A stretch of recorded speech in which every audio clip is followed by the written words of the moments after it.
Hi ළමයි ඔන්න අද තව vlog එකක්. අද අපි යන්නේ අක්කගේ හැන්දාවක කොන්සර්ට් එක තියෙනවා. අද ඔක්තෝබර් 4යි 5යි දවස් දෙකේම මේ සැරේ කොන්සර්ට් එක තියෙනවා ගාල්ලේ. ඉතින් අපි මේ ලෑස්ති මේ ගාල්ලේ යන්න ඔයාලත් යන්න. කොහොමද ළමයි? ඔයාලා සාදරයෙන් පිළිගන්නවා මගේ දිගම දිග vlog එකට. කලින් කිව්වා වගේම මම අද ඔයාලව එක්කගෙන යනවා හැන්දෑවක කොන්සර්ට් එක බලන්න ගාල්ලට. මේ සැරේ කොන්සර්ට් එක දවස් දෙකක් තියෙනවා. ඔක්තෝබර් 4යි 5යි. ඉතින් අපි මේ දවස් දෙක එහෙ නවතින්න ප්ලෑන් කරගෙන තමයි මේ යන ලෑස්ති වෙන්නේ. මේ ටිකේ වැඩ ගොඩකට බිසි වෙච්ච හින්දා අපේ අක්කා ඉන්නේ ටිකක් අසනීපෙන්. ඉතින් ගමනත් පැය දෙකක් විතර පරක්කු කරලා එයාගේ වැඩ ටිකත් හිමීට කරගෙන අපි අපේ ගමන පටන් ගත්තා. මෙන්න මෙහෙම තමයි ඔයාලගේ වයලින් ගර්ල් හැන්දෑවක කොන්සර්ට් එකට ලෑස්ති වෙන්නේ. මේ ඉන්නේ එයාගේ මැනේජර්. මොන ලෙඩේ තිබ්බත් එයාගේ ලස්සන වීඩියෝස් විතරක් ගන්න කියලා මට කිව්වෙ හින්දාම ඔන්න මං එහෙමම කරා ඉතින්. හැමදාම වගේ අම්මයි අප්පච්චි මමයි තුන්දෙනාම අක්කගේ මේ කොන්සර්ට් එක බලන්නත් යනවා. වැඩි නිවාඩු හම්බ වෙන්නේ නැති මට ඉතින් මේක පොඩි ට්‍රිප් එකක් යන්න පුළුවන්. ඔන්න ඉතින් බොහොම අමාරුවෙන් අපේ අක්කා ඇහැරලා ඉන්න කොටසක් මට මගේ කැමරා කාචයට හසු කර ගැනීමේ වාසනාව උදා වුණා. මෙන්න ඉන්නවා අපේ අම්මා. හිතුවේ නම් ෆොටෝ එකක් ගන්නවා කියලා.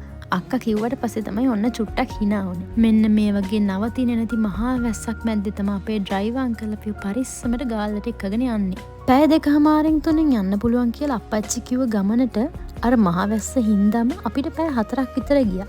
ඉතින් අපි මේ විදිහට සර්විස් ඒරියා එකේ චුට්ටක් නැවතුණා. ඉතින් කාලා බීලා හැම ඉවර වෙලා අපේ ගමනේ ඉතුරු ටිකත් අර මහා වැස්සෙම යන්න පටන් ගත්තා. පේනවා නේද ළමයි වැස්සේ තරම. පාරක් පේන්නේ නැති ගානට එදා වැස්සා.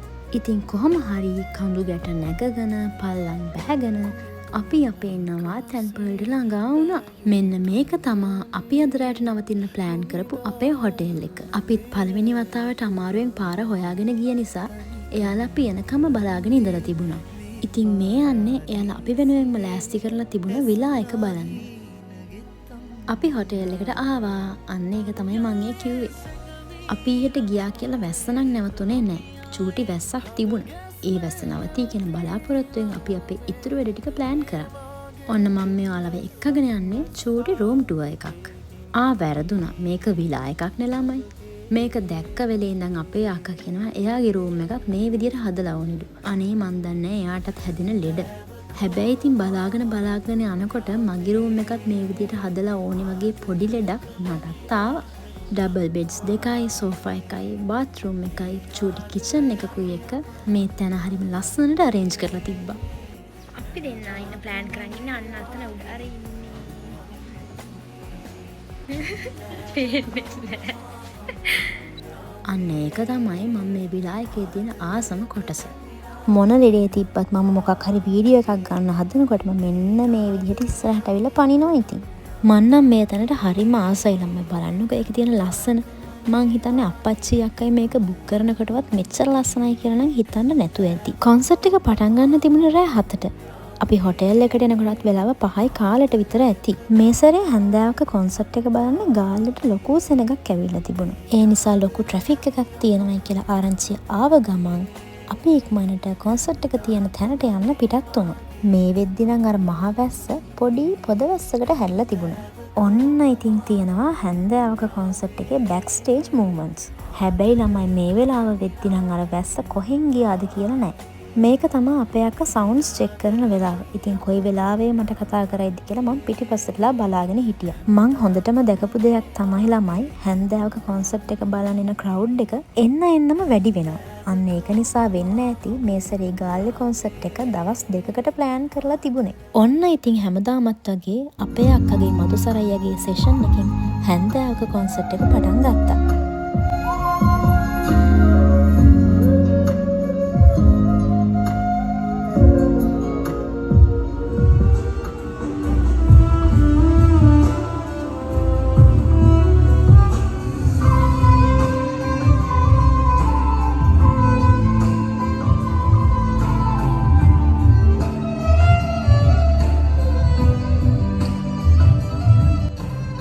ඔන්න ඉතින් අයියගේ අක්කගේ ඩුවට් එකකින් ඒ සෙෂන් එක ඉවර කරලා බෑන්ඩ් එකේ සෙෂන් එක පටන් ගත්තා.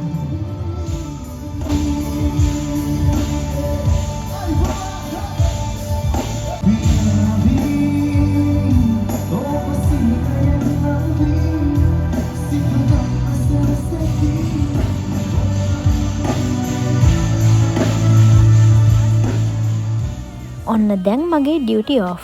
ආටිස්ට්ලා ගොඩක් එක්ක ලොකෝ සෙනගක් මැද්දේ හරිම ලස්සනට මෙන්න මේ විදිහට හැන්දෑවක කොන්සර්ට් එක ගලාගෙන ගියා. අපේ අක්කා අසනීපෙන් හිටපු හින්දම අපි හිතුවා ටිකක් රෑ වෙන්න කලින් හොටෙල් එකට ආපහු යන්න. ඉතින් අපි යන ගමන් හරිම ෂෝක් රෙස්ටෝරන්ට් එකකින් රෑට කෑම ගත්තා. ඒක ඉන්දියන් කෑම තියෙන රෙස්ටෝරන්ට් එකක්. බීච් එක අයිනෙමයි තිබුණේ. ඉතින් මෙන්න මේ විදිහට අපි කට්ටියම අපි ඕඩර් කරපු කෑම කනකම් බලාගෙන හිටියා. මේ ඉන්නේ හරිම අහිංසක ළමෙක්. ඔන්න ඉතින් අපි පුනා බලා සිටි අපේ කෑම එක ආවා. මේක කෑවොත් නම් ආස හිතෙයි කියලා එයාලා කිව්වා වගේම ඇත්තට මේකට නම් ආස හිතුණා. ඔන්න ඔය විදිහට ගාල්ලේදී අපි ගෙවපු පළවෙනි දවස ඉවර වුණා. good morning ළමයි. ඔන්න දෙවෙනි දවසත් පටන් ගත්තා. ඔන්න ඉතින් අපි බ්‍රෙක්ෆාස්ට් ගන්න තමයි ලෑස්ති වෙන්නේ. කියන්න අමතකුණානේ. මේ හොටෙල් එකේ සර්විස් එක නම් ඇත්තටම හරිම ෂෝක් ළමයි. ඉතින් ඔයාලා හිතුවද අච්චර ලොකු පූල් එකක් තියාගෙන අපි නිකන් හිටියා කියලා? නෑ බලන් ඉන්නකෝ ඉස්සරහට මොකද වෙන්නේ කියලා. චූටි කාලේ ඉඳලම අක්කයි මමයි ස්විමින් වලට හරිම ආසයි. ඒ නිසාම අම්මා අපිව ස්විමින් ප්‍රැක්ටිසස් වලට දාලා තිබුණා.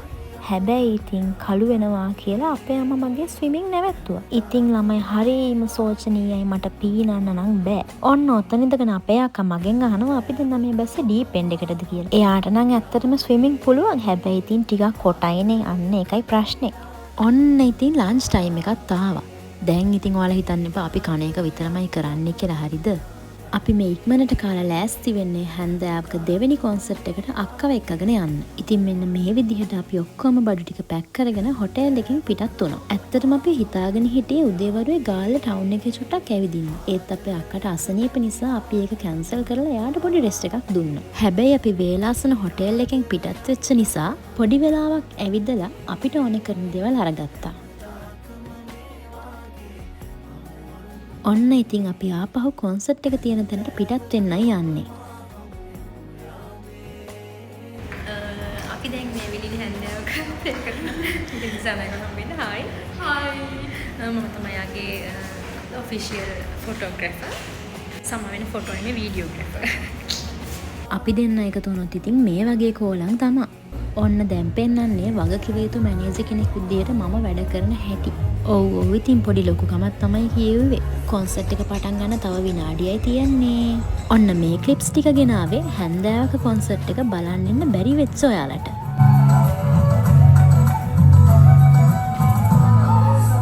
පේනවා නේද ළමයි මගේ කැපවීම?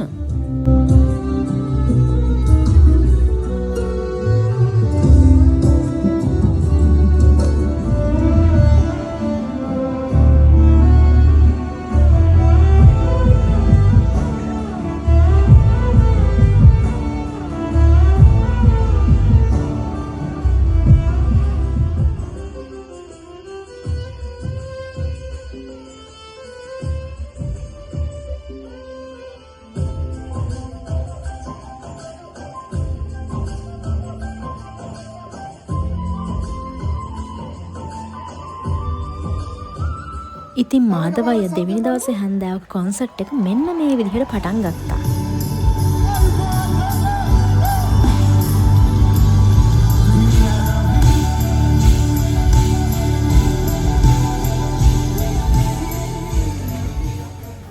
හැන්දෑව ලස්සන කරන්නේ ආටිස්ට්ලා ගැන නම් මං ඔයාලට අමුතුවෙන් කියන්න ඕනේ නෑනේ නේද? පළවෙනි දවසටත් වඩා ලොකෝ ක්‍රවුඩ් එකක් එක්ක දෙවෙනි හැන්දෑව ලස්සන වුණේ මෙන්න මේ විදිහට. එදා රෑම අපි ගෙදරින් ප්ලෑන් කරලා තිබ්බ හින්දා ඒ ලස්සන හැන්දෑවට සමුදීලා රෑ කෑමත් කාලා අපි ගෙදරින් පිටත් වුණා. ඉතින් ආයෙත් දවසක මේ වගේ vlog එකකින් හම්බ වෙනකන් පරිස්සමින් ඉන්න. බයි. මං හරිනි දිසානායක.